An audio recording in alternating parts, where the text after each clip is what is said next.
Assalamualaikum warahmatullahi wabarakatuh. Halo semuanya, selamat pagi, salam sejahtera untuk kita semuanya. Shalom, Om Swastiastu, Namo Buddhaya, Rahayu. Kembali lagi bersama dengan saya, Bunga Putri Dewi, selaku moderator pada kelompok 7, mata kuliah Profesi Teknologi Pembelajaran pada sesi kelas 0137 yang diampu oleh Ibu Dr. Andes L. Darni MPD. Di sini tentunya saya tidaklah seorang diri. Saya membawa rekan saya bernama Andika Dwi Prasetya untuk menemani presentasi dengan judul materi, yakni pemikiran terhadap hubungan profesi teknologi pendidikan terhadap profesi lainnya. Dalam hal ini, kami berdua sebagai pengisi presentasi pada kali ini. Selamat menyaksikan. Saya di sini Bunga Putri Dewi sebagai moderator sekaligus pemateri pada presentasi kali ini.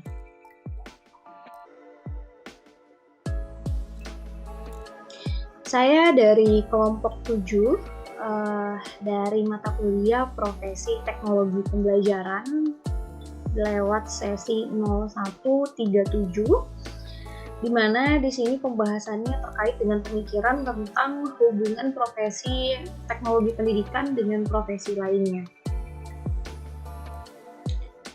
Tentunya saya di sini tidaklah sendiri, saya bersama dengan Andika Dwi Prasetya, di mana beliau membacakan materi kedua pada materi pertama yang nantinya akan saya bacakan, dan beliau masuk pada materi kedua yang akan kita saksikan secara bersama. Kita masuk kepada bagian pertama, ini adalah terkait dengan tentang pendahuluan ataupun sebagai background dari materi kita pada kali ini, di mana perlu kita pahami sebagai suatu profesi. Teknologi pendidikan tentu telah menentukan sikap yang mana memihak pada kebebasan intelektual. Artinya pemihakan ini tentu dengan kapasitas yang cukup rentan, namun cukup dijadikan andil dalam pembelajaran. Memihak pada tindakan afirmatif, menolak adanya stereotip dalam bahan-bahan, dan memihak pada teknologi yang nantinya digunakan untuk mendukung dan meningkatkan kemanusiaan serta menuju kepada kebutuhan hidup manusia. Artinya, profesi teknologi pendidikan atau profesi tekpen ini nantinya mungkin bisa ke depannya menjadi wadah sekaligus tempat yang dijadikan sebagai implementasi nyata pada bentuk-bentuk tindakan, kegiatan, dan juga bagaimana sistematis pembelajaran yang ada di dalam kelas.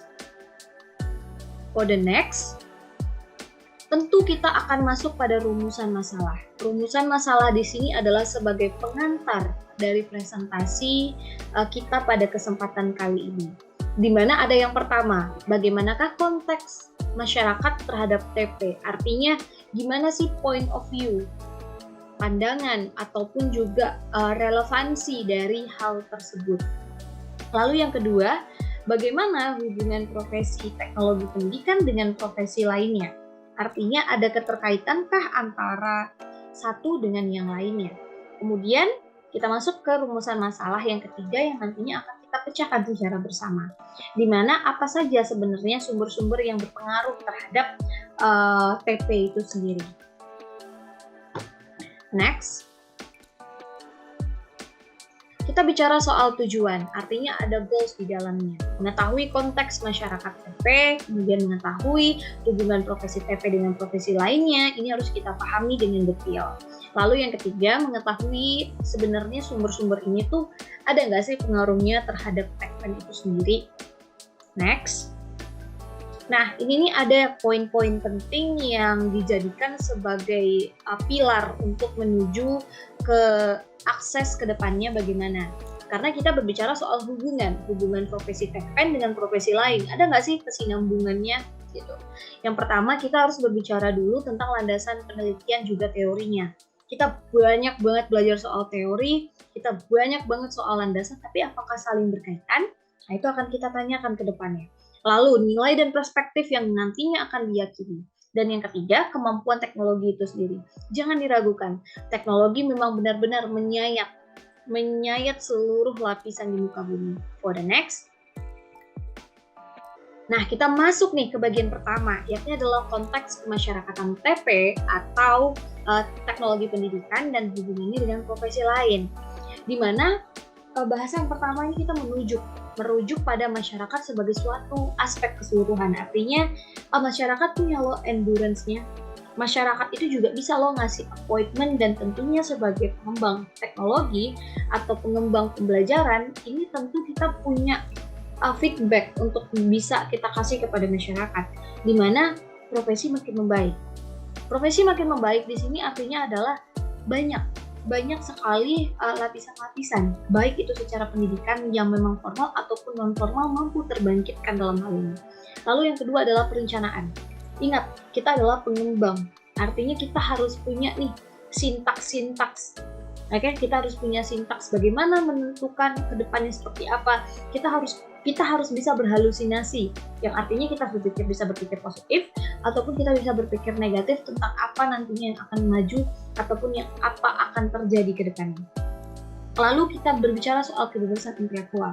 Kebebasan intelektual di sini artinya adalah ada sesuatu yang mungkin nantinya bisa dijadikan pola pikir ke depannya.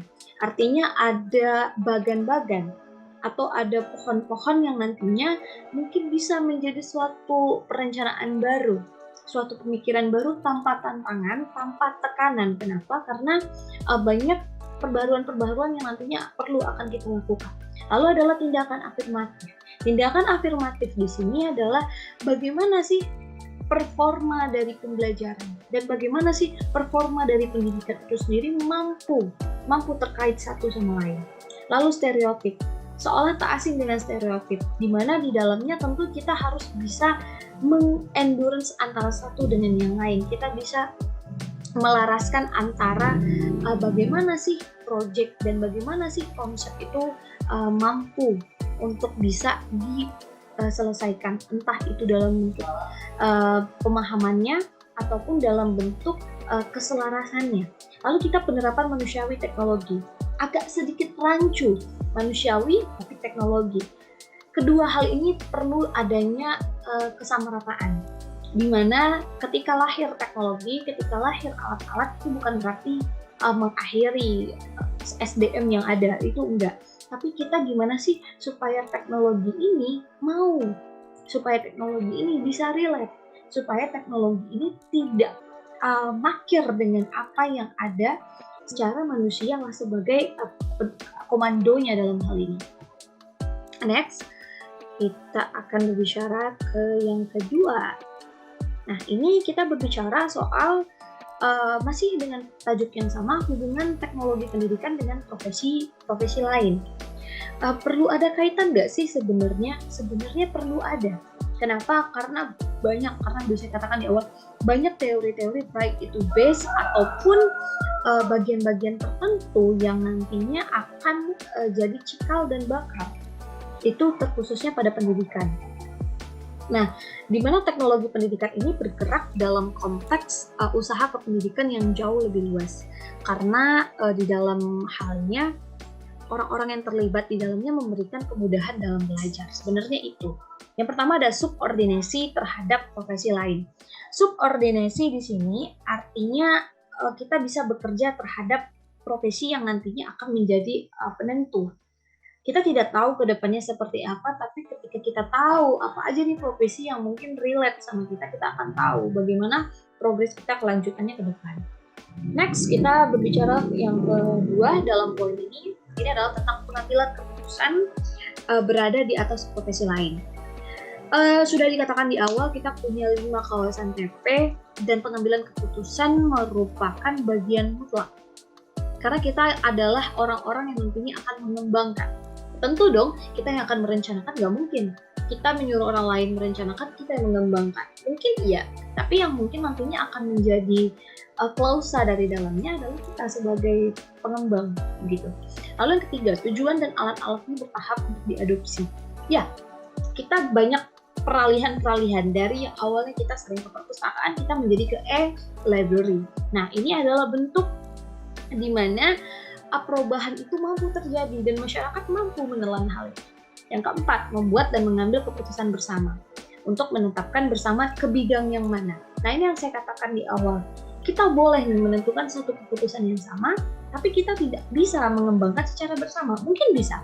Mengembangkan bersama di sini artinya ada kertas kosong yang nantinya diisi oleh pengembang TP dan kemudian dirancang sedemikian rupa, dikembangkan bersama. Jadi kasarnya deh, teoritisnya kita sebagai pengembang TP yang susun. Next.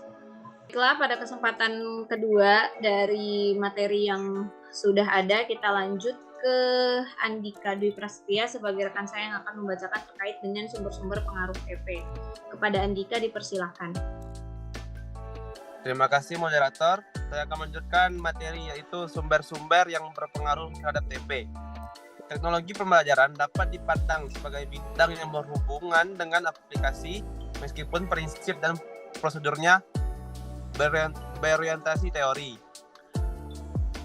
Anak-anak dalam bidang studi ini mengalami evolusi melalui penelitian, pengalaman praktis, pengaruh nilai dan kompetisi, dan khususnya pengalaman teknologi yang digunakan dalam pembelajaran.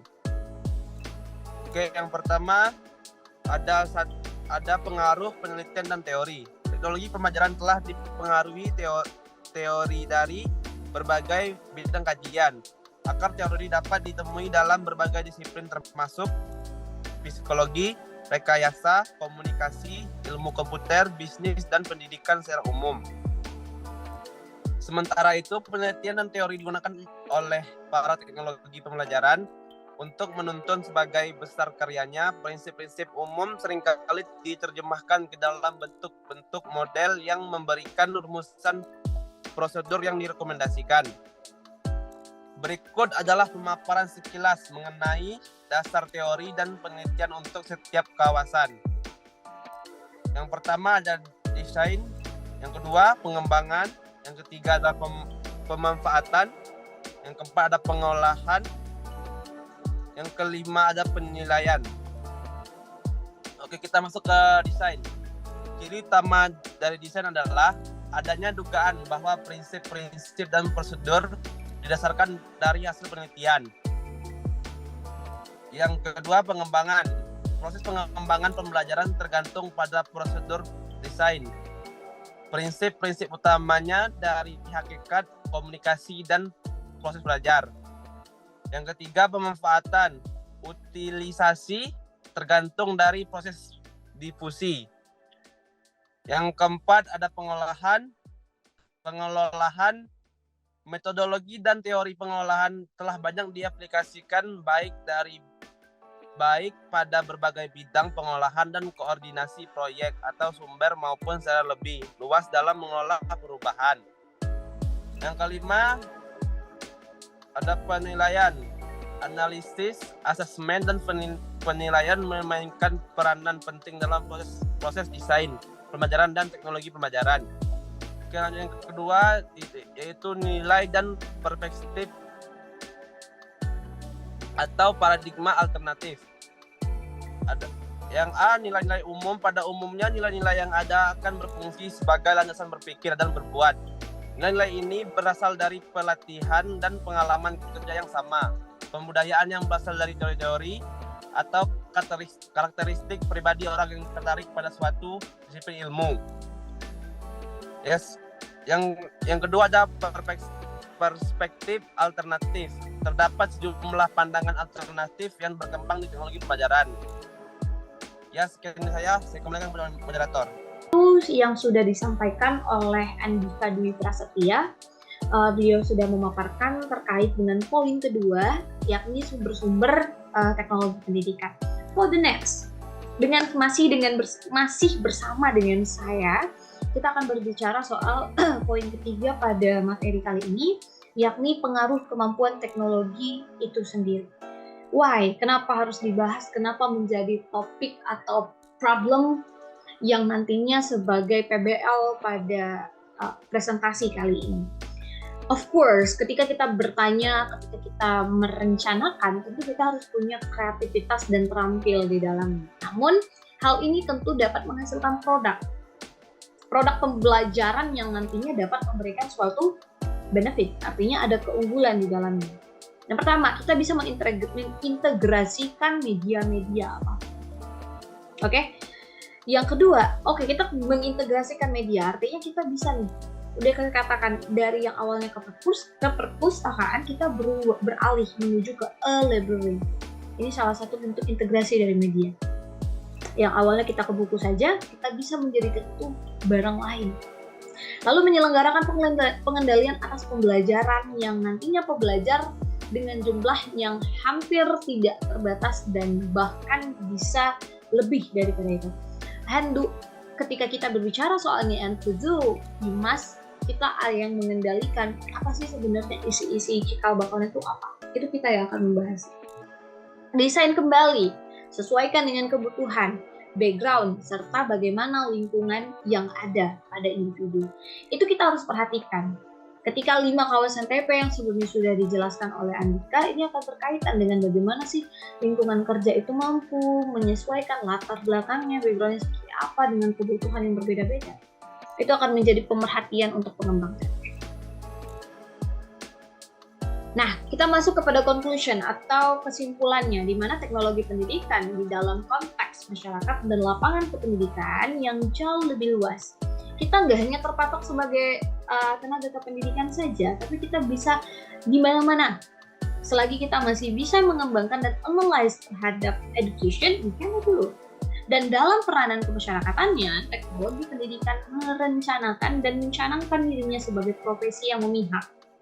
Memperhatikan dengan sungguh-sungguh untuk dimaksudkan apa taktik, teknik, dan aplikasi yang kemudian dipergunakan. Oke. Nah, ini adalah referensi kami dalam perancangan ataupun penyelesaian presentasi pada kesempatan kali ini. Bisa di search, ini adalah referensinya. Nah, terima kasih banyak teman-teman yang sudah sampai atensinya di akhir. Itu saja mungkin penyampaian dari saya. Terima kasih, saya sebagai moderator.